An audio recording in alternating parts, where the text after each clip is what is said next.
able to handle this pretty soundly. Just the Hwoarang pressure and everything like that. Blackkazama is going to be forced to find quick answers, and that's not been the way that he's played when he's successful. The way that he's played when he's successful is he's the one that's bringing it to the opponent using weird moves, but when he's the one facing pressure, it's really hard to do that. Yeah, it'll be interesting though. We will see. And you mentioned his ability to chicken there, and a lot of people are calling it right now. Fergus himself even says that Kwis is very strong versus Asuka. They've played a lot. He has played Blackkazama in the past. And even though Kwis says that Blackkazama's playstyle is very frustrating, I do believe he has a winning record against him, which is why Blackkazama would want revenge. So it'll be interesting to see. Oh, the just frame. And it traded and he dropped the combo. It didn't matter though. He's here to keep the peace. Alright, starting out this round 2, just feeling each other out, not overcommitting. And you see Kwis here kind of quite content to sit back a bit. Yeah, he's just a patient player in general. Oh, there we go. He baited out the parry. Yeah, he didn't hold the parry, so the backlash got through. Oh, what? The duck! Oh that's my familiarity, god. Yeah. I know your patterns, duck. Round 2 there to Kwis, and potentially looking at making this a clean 3 rounds for game 1. And remember now, we always talk about this. This game 1, especially this late, so important. And he chickened! Oh my god! Oh, that's my gonna be crazy damage. Oh, jump over. Oh, he messed it up. It's fine. Perfect. 7 gold letters. And Kwis got to be feeling good about that. Game 1, and that is huge momentum now in this losers finals. Of course, this is a best of 5. That looks scary. Like I said, that would be scary. If the chickens didn't happen, then, you know, it might be a match, but it looked like, according to the chat, the chickens are consistent. And outside of that, it was kind of dominant. It was no answers from Blackkazama on that Hwoarang pressure. It's really hard, you know. This is where some of the weaknesses for Asuka as a character, we talk about her, you know, not being the best on the tier list. This is where the weaknesses might seep through. Like in some of these situations, she's really going through it. Does not have those options to bail herself out. Yeah. And it'll be interesting to see now how Blackkazama can adapt if he has that matchup knowledge, and if you can get past the mental damage that would do right now. Because if you're Blackkazama and you get pressured so heavily for an entire game, 3 clean rounds, and the one parry that works gets chickened immediately, how do you come back from that? Like, Dan, what's your take on that? You know, how would you deal with that kind of pressure if you were sitting in his position? So, as somebody who plays a stance character in Soul Calibur, one of the best ways to deal with a stance character, especially one who's got incredible mix, is if you have them, spam your parries. Because if he's going to be pressing buttons, if you press buttons that beat those buttons, then it might be a really good idea. However, if Kwis starts to mix up his timings and you tend to just miss those parries, or you get hit out of them, or you get counter hit for whatever reason, then, you know, just take your time. I think there's definitely a tendency when you're being rushed down, especially by Kwis on Hwoarang, that you're just kind of like, I have to press the button, otherwise I'm dead. But Blackkazama was doing really, really well when he was being patient, trying to create that space, and using whiff punishes to his advantage. Yeah, well, you say that there, and I think that at some level, the extra parries would be a good idea normally, but against someone like Kwis, who chickens those parries consistently, that must be a scary prospect. That is your main tool in this matchup, effectively eliminated. You are right, for sure. But I think you need to test those waters, right? So if you are being mixed up and you have a tool that does mitigate the mix-ups, then use them. If you then get countered, that's when you kind of need to reevaluate what you're doing. But right now, Blackkazama hasn't done that enough to warrant Kwis to stop mixing up. Yeah, absolutely. Or to chicken. And then we're seeing Kwis now throwing out a lot of these skyrockets there. The throws beat parries. And Kwis is speedrunning right now. Yeah, absolutely. Throwing out those skyrockets just to kind of check to see where the low blocks are for Blackkazama, because every time he blocks a skyrocket, it's just as if he could have used a low instead. So he's losing that as information for the future, because at some point he's going to pull back on the skyrockets and start using lows instead. Oh, it doesn't break the balcony there. Dropped it. He's got the wall pressure though, and he's 2 rounds up. This could be the second game in a row that's 3 rounds. We land a parry. All right, Blackkazama's in there, and he tried for the unblockable, but yeah, Kwis too close, too aware. He just stood right up and punished him for it. A clean 3 rounds again. Anakin, if you're Blackkazama now, you're this Asuka specialist, you're having your tools shut down, and you've lost 2 straight games. What do you do? Try some different moves, maybe a sidestep 2, and what Dan was saying earlier, just really buckle down on defense, look for those spots, because really, of course, the way the games are going is definitely you're getting chased down by Kwis, so if you plant some moves in the right spots, then you make it not so easy for him to just run in and do skyrocket and do low. So back 4, maybe back 3, even though that's very risky.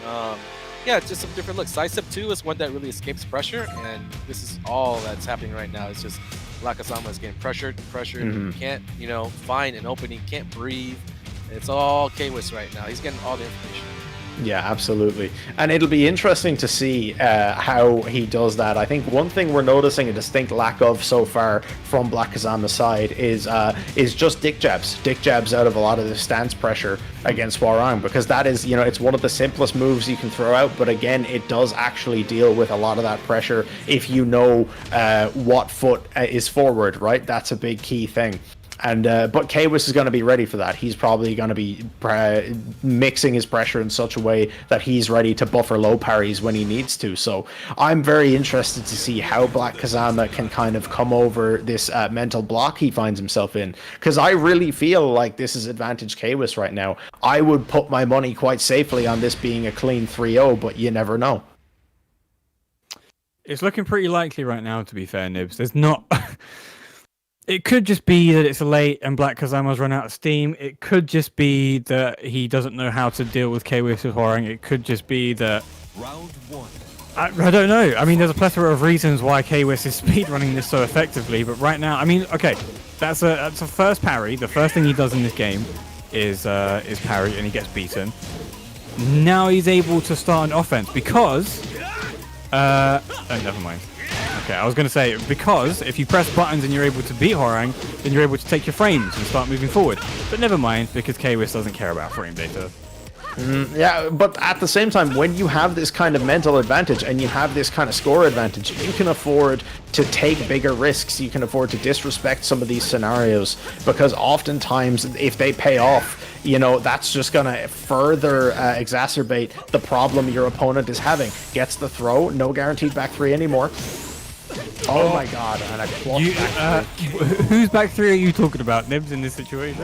Hey, that wasn't guaranteed. But either way, Blackkazama gets a round on the board, his first round of the set, and that has got to feel good if you're Blackkazama. But a big just frame skyrocket right back. Kwis wants to re-establish this dominance. Look at that. Two times right there. Blackkazama ducked, and that's gonna be the reason why he loses this round. Oh, the 7 golden letters. Yeah, it's toast. No, Kwis is actually going for the bounty that was already claimed.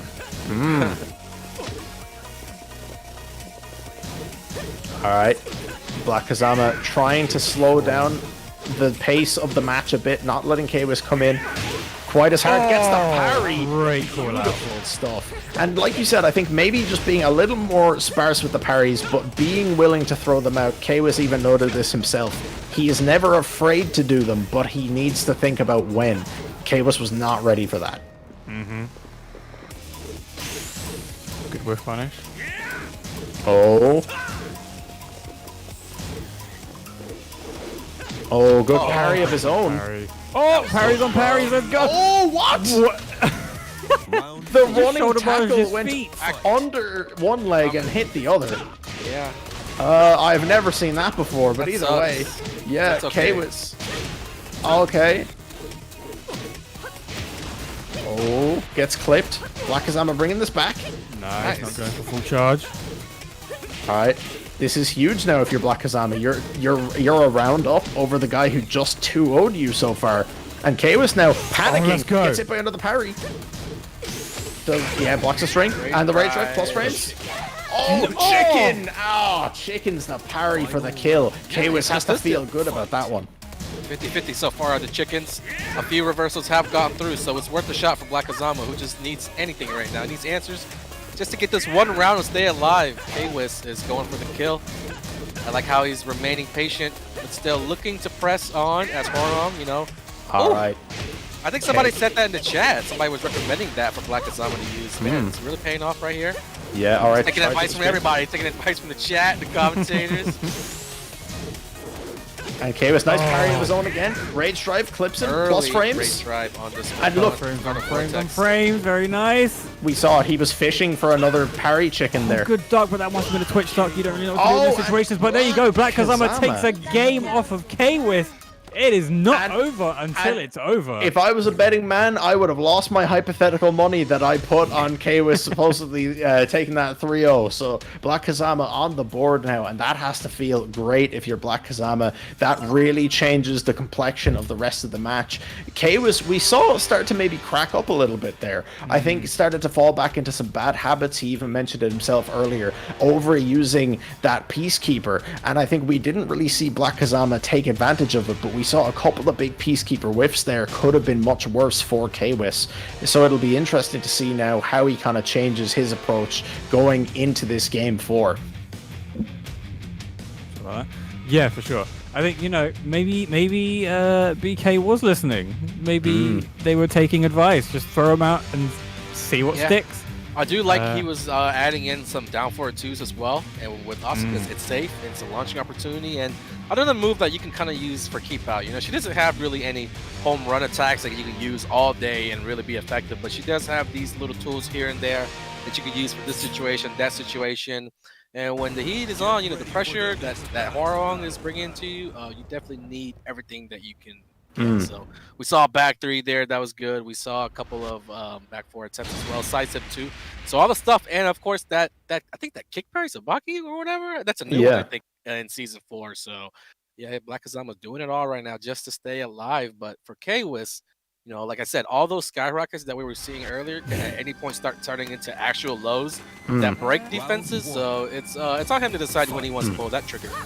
Yeah, absolutely. And it's very interesting. I don't know if it was just Blackkazama playing extremely well, but it felt like in game 3 there we saw a much less aggressive K-Wiss than game 1 and 2. Or maybe it's just that his launchers weren't connecting as often. So interesting to see now. Nice float. And he will get the screw. Will this carry to wall? It will. And he will break. Very nice. Hey, okay. Brings him to the other wall. Gets the Oki. Oh, back 3. Catches the back get up. Yeah. He rolled back. That was a guaranteed setup. Man. And very nice. Very quick sequence there. Very fair and balanced. Alright, K-Wiss has got to be feeling solid about that. Mother main. Hey, look, I know fair balanced gameplay when I see it. And I see that just frame skyrocket. We're going to the wall. Good optimization of the combo to get that was a bit of a random whiff. Okay. This is Blackkazama's chance. He did not get chicken, so... Also cancelled. Okay, good. Willing to jab out, and very nice. And 2 rounds up right now. K-Wiss could potentially walk away with this here. Could he take this 3 games to 1? And oh, he chickens again on the just frame. And there we go, that new one, like you mentioned, Anakin. Yeah, it's actually got some uses after all. I hadn't really seen too many awesome players charge. The key charge. Oh, but it doesn't matter. Yeah, he didn't commit to anything. And again, when you're key charged, you can't block. Free back 3 there for K-Wiss. Okay, the throw. Okay, what's the follow-up? Follow-up gonna be? It's delayed. He does it anyway. 3. He gets taken out of the game, and then he turns around and does it anyway. What a man. All right. Very solid stuff there from K-Wiss, guys. Takes that set 3 games to 1, but very impressive there by Blackkazama in game 3, staying alive, taking the game back, and I think really showing